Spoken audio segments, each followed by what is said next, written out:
What is going on, everyone? My name is and here we go, my reaction for a new OverSimplified video, The Pig War. I don't know what this is about. I'm sure it's going to be pretty stupid, just like the Bucket episode. But I'm very much looking forward to this, and it should be a lot of fun. So, let's check this out. I don't know anything from this. It's owned by OverSimplified. So let's check this video out and see what the heck this pig war is, all about. Look at us, boys. We've only gone and bloody done it. We beat the Brits and secured independence. Now to expand westward and conquer the rest of the continent. Thomas? It looks like a bunch of different people already live out west. What? Oh no. That means we can't expand. I hate my life. Whoa, whoa, whoa. I didn't say they were white people. The Pig Wars. At the end of the Revolutionary War, when the United States secured its independence from Great Britain, the two sides met in Paris to settle the terms. Among various things, they discussed American territorial gains, and the British granted them a generous amount of land out west. However, Benjamin Franklin appeared to have an additional fascination. Oh, Canada. So voluptuous. You think we can maybe acquire some of that? Quit ogling our territory. But look at those curves. I'd worry less about Canada's curves and more about your own curves, Benjamin. Many in America suggested that one day the Canadian colonies should become a part of the United States. In response, Britain suggested that many in America should shut the hell up. Well, if Britain wasn't going to give up Canada, then the two sides had to agree on where to put their border. Easy enough for the most part. Follow some existing borders, add in a few rivers and lakes, maybe even a parallel for good measure. But then there was a question. What would happen here? Straight line, straight line. And so it was. The border would go from the northwesternmost point of this perfectly oval-shaped lake and continue in a straight line westward until it met the Mississippi River. Perfect. Or was it? Well, as it turned out, the lake didn't actually look like this, but like this. And the Mississippi wasn't here, but here. So in the end, none of that made even the slightest bit of sense. Don't blame the Founding Fathers. They were just using the best map available. Yep. Blame the guy who made it. But to the minds of the day, the issue had been solved, and it was finally time to start getting along. Oh, back to war they go. The Glorious War of 1812 saw the Americans try to invade Canada, and the British burn down the White House. But when all was said and done, it was pretty much a draw. And once again, America and Britain had to enter into peace negotiations. By now, both sides realized the original border they came up with was a piece of hot garbage. And since America had also recently obtained a huge amount of land from Napoleon, they decided they would need to re-examine the border issue. Straight line. Straight line, straight line. And so it was. To fix the problems of the previous border agreement, they decided to go from the northwesternmost point of this lake, as had been previously agreed, down to the 49th parallel, and from there the line would go straight as an arrow up until the Rocky Mountains. But beyond the Rockies, the two sides couldn't quite agree on where it would go next, because both sides claimed the territory beyond the Rockies was theirs. See, throughout its early history, America as a nation had its eyes heavily fixated on all that juicy land out west, ripe for invasion. Settlementation. America wanted to expand. Not only was it their right, some believed it was a destiny given to them by God himself to multiply and spread across the continent, like rats or disease. Okay, guys, just before we take over everything, God definitely said this is what we're meant to do, right? Yeah, that's what he said. Isn't that what he said? And who was it who spoke to God? It was Billy, right? I thought it was Sean's cat. I hear voices all the time. Well, it was one of us. There's no way we made this whole thing up to justify our ruthless collective imperialist tendencies. All right. Well, in that case, let's get out there and make the world a better place, just as God intended.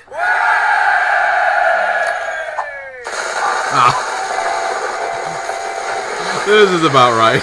This belief in divinely destined expansion would later be given its very own name. Manifest Destiny. But America wasn't the only one interested in controlling the Western territories. At the time, Canada was made up of a number of colonies, collectively referred to as British North America. This one over here was owned by the Hudson's Bay Company, a British charter company dedicated to turning as many beavers as possible into as many felt hats as possible as quickly as possible. Those poor beavers. The indigenous people became a key supplier. As a result, The British were also eager to control the land out west and secure that region's valuable resources, and in particular, the Great Columbia River was deemed vital to the beaver business. So when it came to the question of what would happen to the border beyond the Rockies, the conversation went a little like this. Straight The line. line should keep going straight because we're manifestly destined to gain the entire North American continent. No, we need this river so we can keep scalping beavers. Look, why don't we just draw the border along the river? That way we both have access to it. Well, that would be a completely fair compromise that protects the interests of both parties. But And there's no way I'm ever going to agree to it! Having come to a roadblock, both sides simply agreed that for now, they would jointly occupy the Northwestern Territory. They were both free to settle and trade there. But rest assured, the agreement was only temporary. Yep. Eventually somebody would get their way. Listen, Yank, we can jointly occupy this land, but I ain't sharing anything else. I don't want to see you using my toothbrush. I don't want to catch you wearing my underwear. Dude, and I don't what want to the hell? catch you using my computer and selling my data to advertisers. Well, then you, my friend, should use NordVPN. of course. What the fuck? Now, where were we? Oh, yeah. Oh, we're back. Bickering over boundaries, manifesting destiny, and a joint occupation of Oregon. And one man living here who felt the territory should be British was James Douglas, the Hudson's Bay Company's no-nonsense chief factor at Fort Vancouver. Ah, what a beautiful, unspoiled corner of the British Empire. I've got my spotted dick, my Spice Girls fan club membership, and an unrelenting negative outlook on life that affects everyone around me. What are you looking at, Stephen? Yes, Oh, poor Steven. truly British. What the?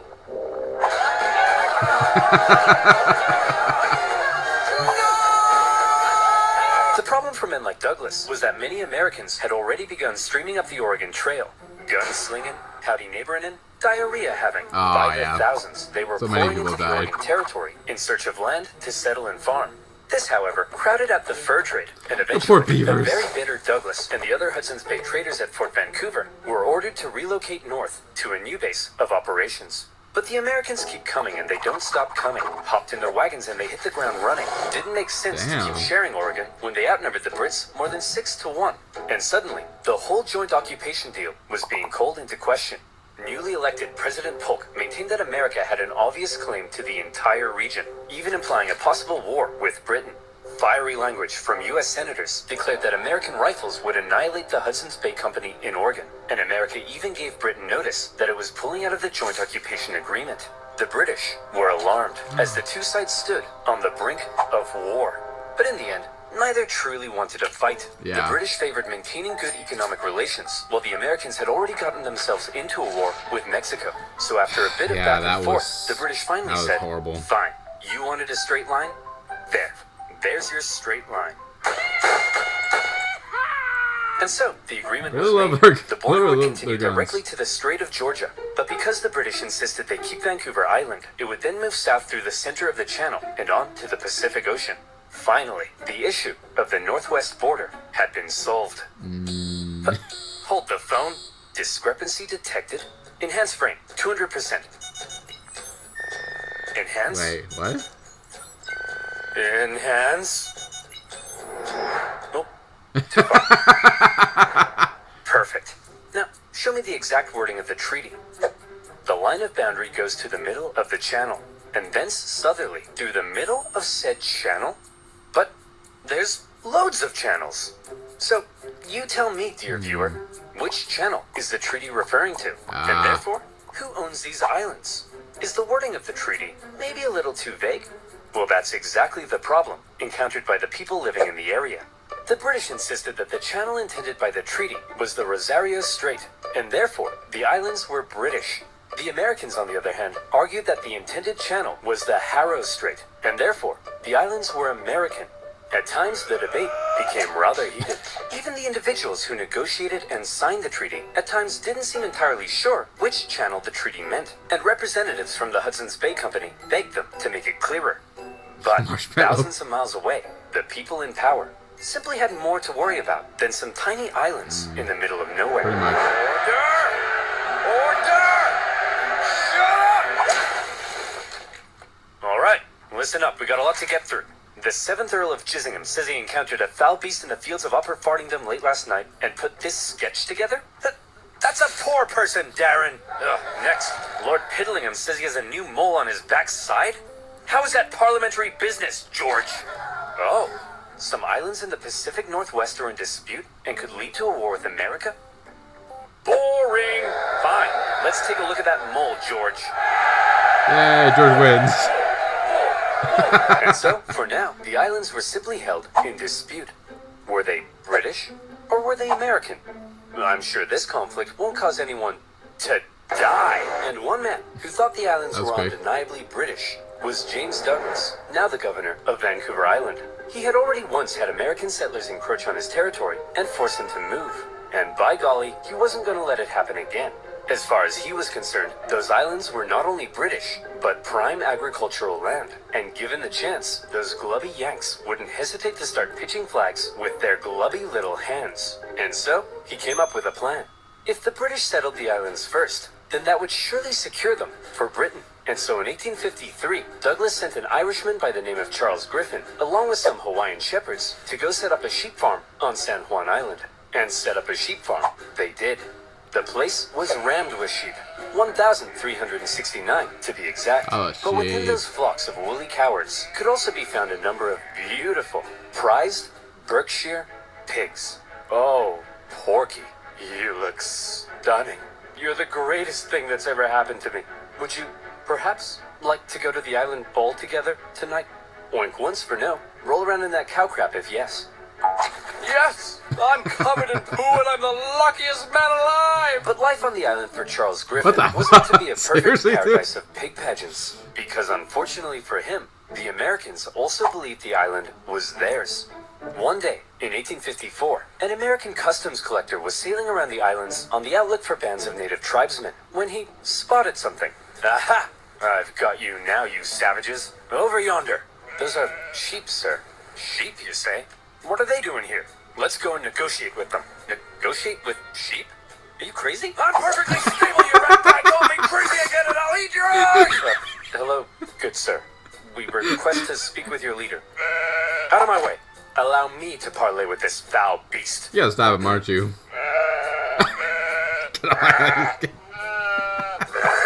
Hey, stop threatening my sheep.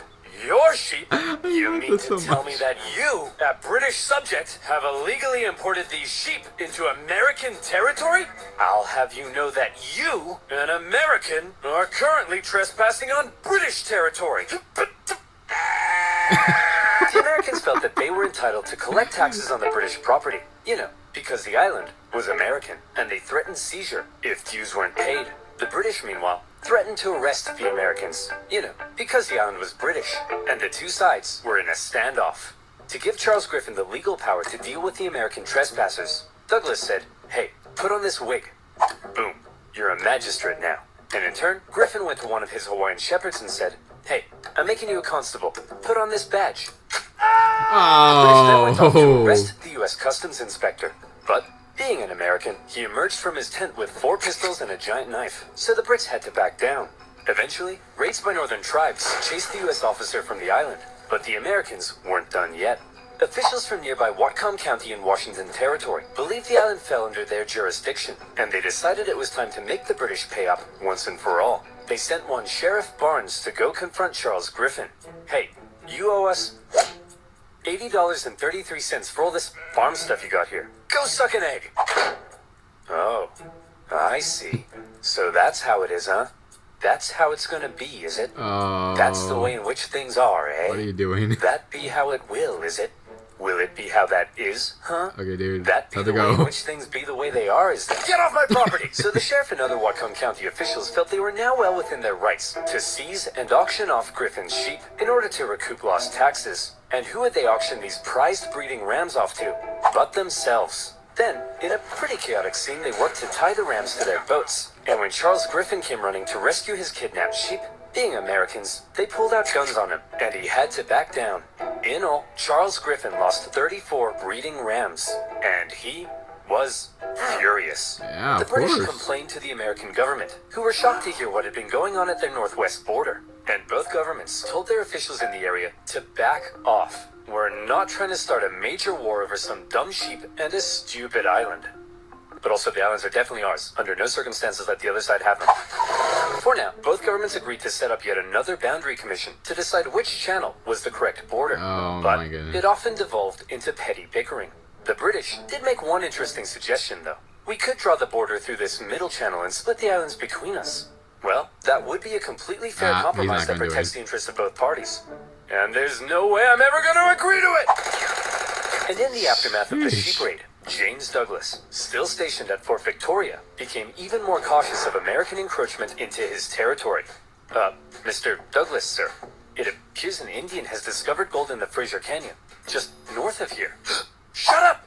Keep your voice down, boy. We can't risk those glubby Americans hearing about this, love the or word our glubby. territory here will be infested with them. Uh-oh. Oh no! Oh my goodness.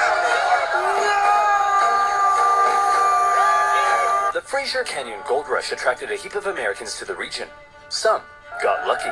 Most did not. Yeah. And of those that didn't, rather than returning all the way home, many simply decided to settle in the area. And in particular, the juicy green pastures of San Juan Island were rather appealing.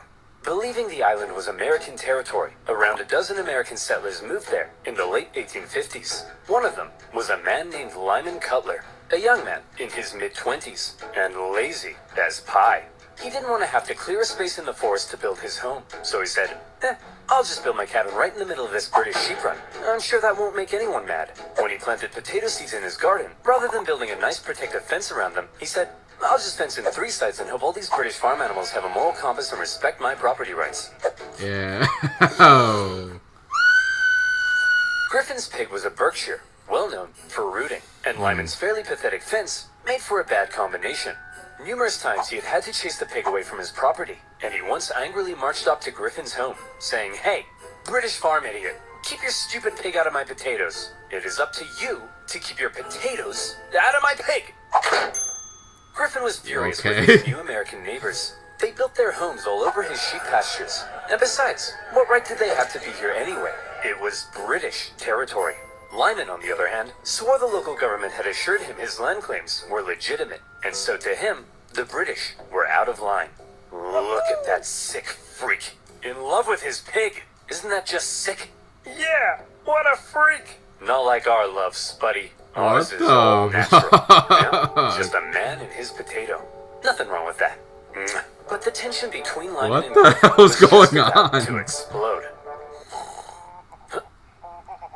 What the? Spuddy? Alright, you damn dirty pig. No! That's the final straw. No! Not the pig! Lyman shot the pig. After taking a second to calm down, he felt bad about murdering Griffin's prized boar. So he went to him and said, Hey man, look, I kinda just killed your pig. It was eating my potatoes again, and I don't know, man. I kinda just killed your pig. Killed your pig. Killed your pig.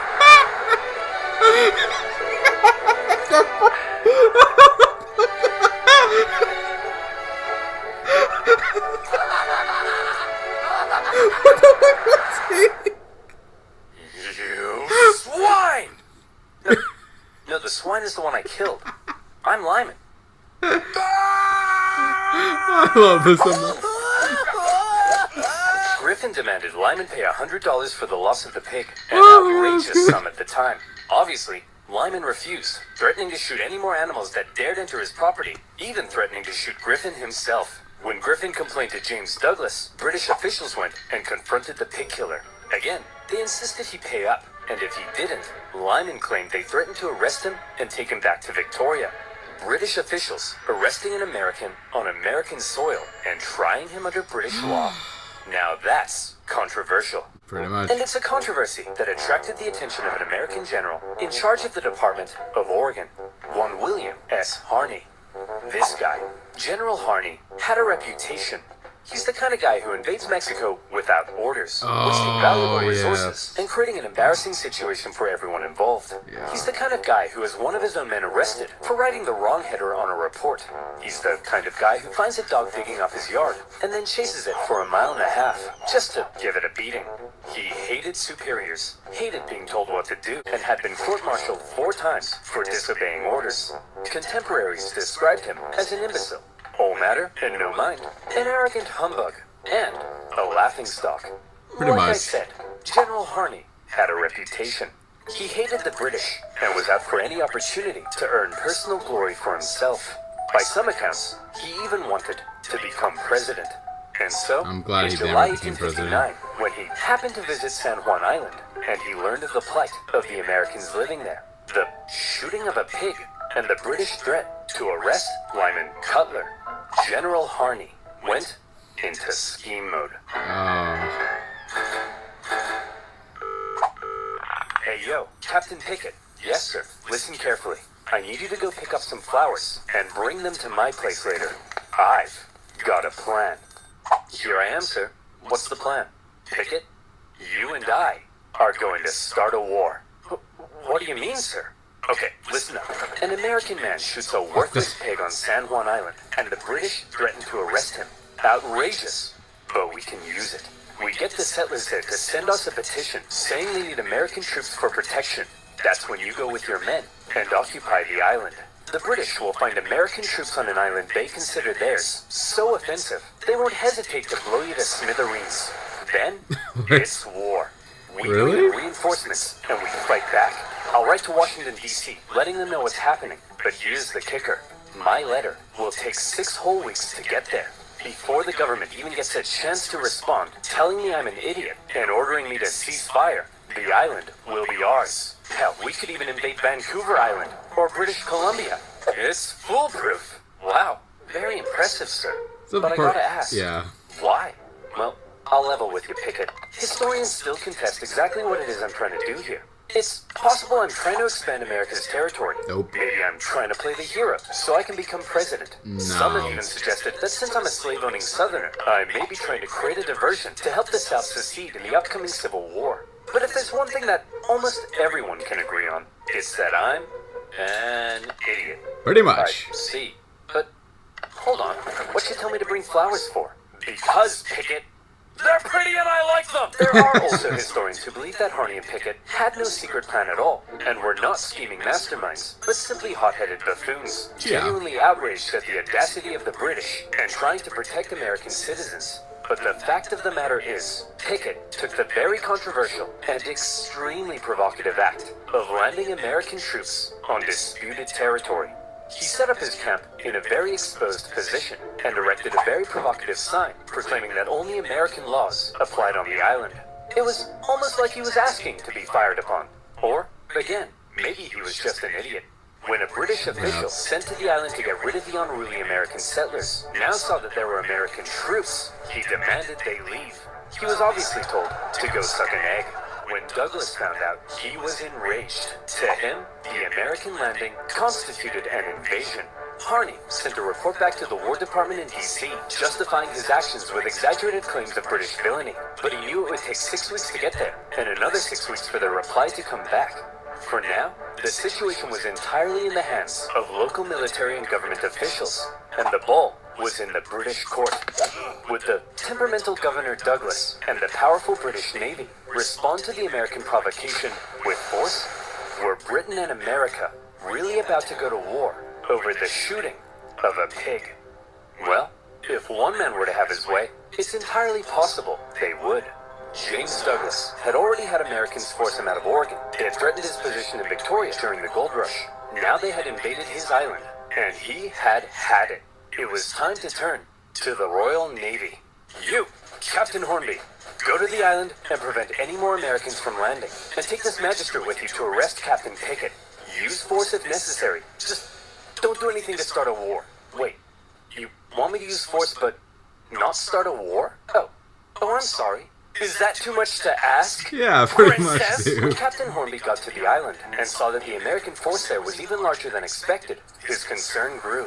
He sent word back to Douglas, who in response ordered even more ships to the island. And at this point, the naval officers were like, hey man, let's talk. They were concerned Douglas's escalation was leading them to war, and they convinced him it probably wasn't a terribly good idea to just go up to an American military captain with his armed men and say, hey bucko, you're under arrest. Please don't shoot me. Douglas gave in. To prevent any hostilities, he canceled all orders and told the Navy, for now, to simply keep an eye on the Americans. He did send one more ship for good measure. Captain Pickett, now seeing the British ships with their guns aimed directly at his exposed camp, said, see Jeff, look at that. We're about to get blown to bits. All according to plan.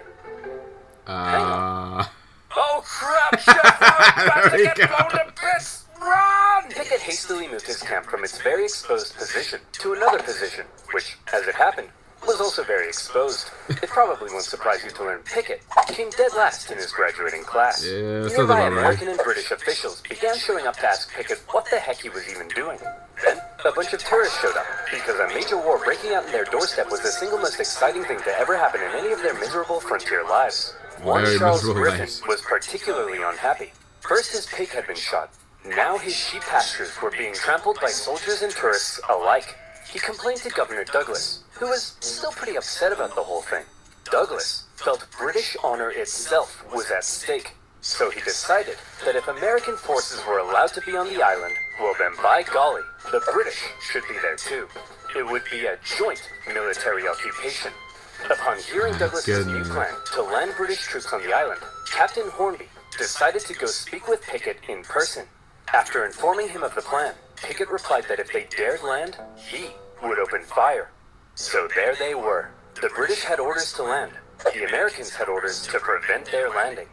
This was it. War. Over a small island in the middle of nowhere. Over a pig and some potatoes. Over whether the US-Canada border looked like this or like this. It was stupid. Hold on. This is stupid. To heck with it. I'm not landing those troops. I'm not going to be the one who starts a war. The captain decided not to follow Douglas's order. And good thing he didn't, because pretty soon after that, the leading British admiral in the entire Pacific region showed up. Rear Admiral Baines outranked Governor Douglas. When he heard of everything that had been going on, he was stunned. But when he heard that Hornby had refused Douglas's plan to land troops, Baines could have kissed him. Whether he did or not, history doesn't tell.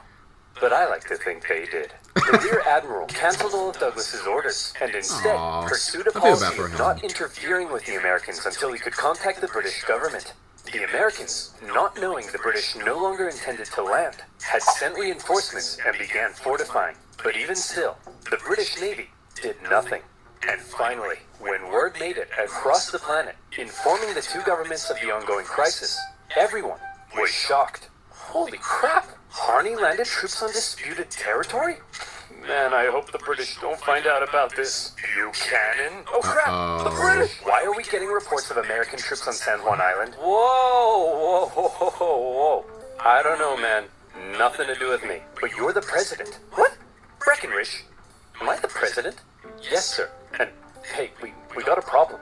It looks like the southern states are considering seceding, and we're headed for the biggest crisis in the history of the nation. And it's your job to fix it, sir. Sir? Poor Oh guy. no. Go away. Not the curtain again, Mr. President. I'm not here. Buchanan. Back in the Pacific Northwest, Harney was beginning to realize the government may not be terribly impressed with his reckless actions, so he began firing off even more aggressive letters, justifying what he had done. Tell them the British were sending bands of Indians to attack our men, and that they're big meanies with coal for hearts, and that they made me cry like a little girl. Wait, no, that makes me sound weak. They made me cry like a big girl. Yeah, that's it. When the president received Harney's new letters, his anxiety only grew stronger. Oh, crap. Hey, General Scott, please make this go away. Leave it to me, sir. General Winfield Scott was the commanding general of the entire U.S. Army. well known for his negotiation skills. He was a veteran of the Mexican-American War, during which time he had to deal with General Harney's idiocy and insubordination. And he watched as Harney got away with it all, thanks to his friends in high places. It's safe to say that Scott really did not like General Harney. By now, General Scott was racked with gout, and he was so big he had to be hoisted onto his ship in a basket. Nevertheless, he began the long journey to the Pacific Northwest. Okay, everyone, get over here. Will somebody please tell me what the heck is going on? I'll tell you, General. It all started on one fateful day last summer. Spuddy? All right, you damn dirty pig. That's the final straw. What? Hey, you can't get away from me! Okay. Oh, look at that pig. Nowhere left to run, eh? I'm gonna enjoy this. Simon, if you spare my life, grant you 3 wishes.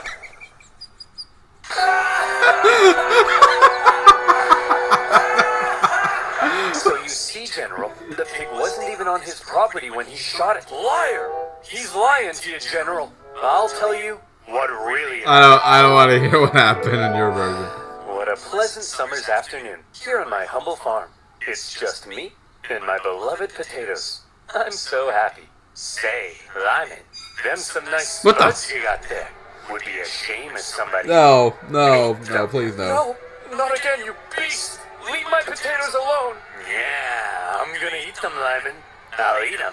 And then, I'm gonna eat you. What the- Stay back! I cannot believe the other Go ahead, stories. punk. Make my day. Shoot me! Shoot me! I didn't know the pig was a mafia leader. He made me do it! He made me do it! So you're telling me you guys nearly started a war with the strongest naval power in the world over the shooting of a pig? Yeah, now he's starting to get it. Not only the pig, sir. The British then threatened to arrest this poor, pure American soul. Thank you, General. Shut up. I don't care about you. Okay. I've made up my mind. You're an idiot. You're an idiot. You're an idiot. You're an idiot. You're an idiot. You guys are fine. And you two are the most mind-numbingly brain-dead ding-dongs I've ever encountered in all my life. And I'll see you in my office. Okay, Harney, listen. I cut a deal with the Brits. Here's how it's gonna be. Both sides will maintain a small force on the island for a joint military occupation until our two governments can decide who owns the island. Now, the only way they'd agree to that is if Pickett is removed from command, so I'm replacing him with Captain Hunt here. Now, Harney, listen to me. Do not, under any circumstances, put Pickett back on that island, okay? I mean it, Harney. Do not order Pickett back onto the island. He's Understood? gonna do it. Yes, sir. Good. I'll see you, Globos, later. Is he gone? I think so. Good. Hunt, you're fired. Pickett, you're going back on the island. All right, you psychopath. I've been waiting years for this. Yes. Harney had not only ordered Pickett back onto the island, but his department even notified the British that it did not recognize the joint occupation settlement. While everyone else had decided on peace, Harney appeared to still be threatening war. Needless to say, a furious Winfield Scott soon removed him from command and sent him elsewhere. In Harney's absence, the joint occupation went ahead, and the troops actually got along together There you quite go. well. The British attended 4th of July celebrations at the American camp, while the Americans visited the British for Queen Victoria's birthday. Even Pickett became good friends with his British counterpart. War, it seemed, had been avoided, thanks largely to the level-headed actions of the Royal Navy and General Winfield Scott. Which is Of course, good. the islands were still in dispute, and the question of who exactly owned them still had to be answered.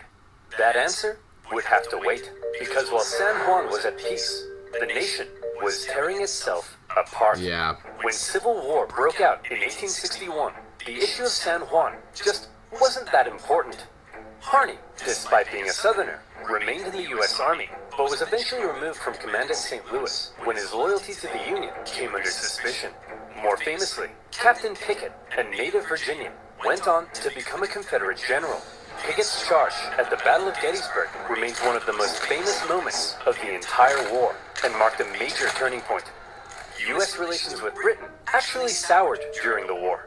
The British, missing their supply of southern cotton, initially looked like they may intervene on the side of the Confederacy. There was the Trent Affair, when Confederate diplomats were discovered and arrested on a British mail steamer. And then there were the British-built ships sold to the Confederacy that wreaked havoc on northern commerce. When the Civil War ended, furious American politicians called on the British to pay reparations. And by now, a long list of hot issues existed between them. And yes, on that list remained, 12 years later, still the issue of who owned these gosh darn islands. That issue, it was finally agreed, would be submitted to international arbitration. The Empire of Germany would decide, with the British and Americans presenting arguments. The American argument was reportedly presented with a little more pizzazz, a little more zing. And in the end, when the Germans made their decision, they awarded the San Juan Islands to the United States. When an aging Douglas heard the news, he said that there was no possible way the British argument had been presented correctly. But that was that. The British conceded, and on the 25th of November, 1872, the last British troops left the island. As the Americans entered the British camp to raise their flag, they found that the British had removed the flagpole. One last up yours to Uncle Sam. By this time, Charles Griffin had already left the island, and the Hudson's Bay Company eventually sold their sheep farm. And so, there you have it. A dangerous situation that almost brought two great powers to war, triggered by the shooting of a pig. But, thanks to more level-headed minds and an eagerness for peace and cooperation, conflict was avoided, and the only casualty of this pig war was, well, just a pig. Yeah, but how different could things have been? What if the British had attempted to arrest Pickett? What if they had landed troops? Could the two sides have actually gone to war? Could America have invaded Canada? Could it, perhaps, still invade Canada? Think about it. Why not? We have the manpower. We have the arms. It's our manifest destiny. Picture a future where American Mounties wear red, white, and blue and hail the stars and stripes. Where Wayne Gretzky would wave the American flag every 4th of July in the streets of Montreal. Maple syrup, the greatest American food.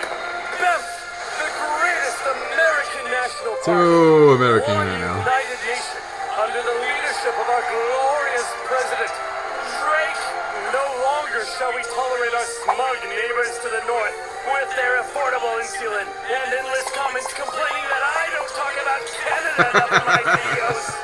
That's right, Canadians. Watch your backs.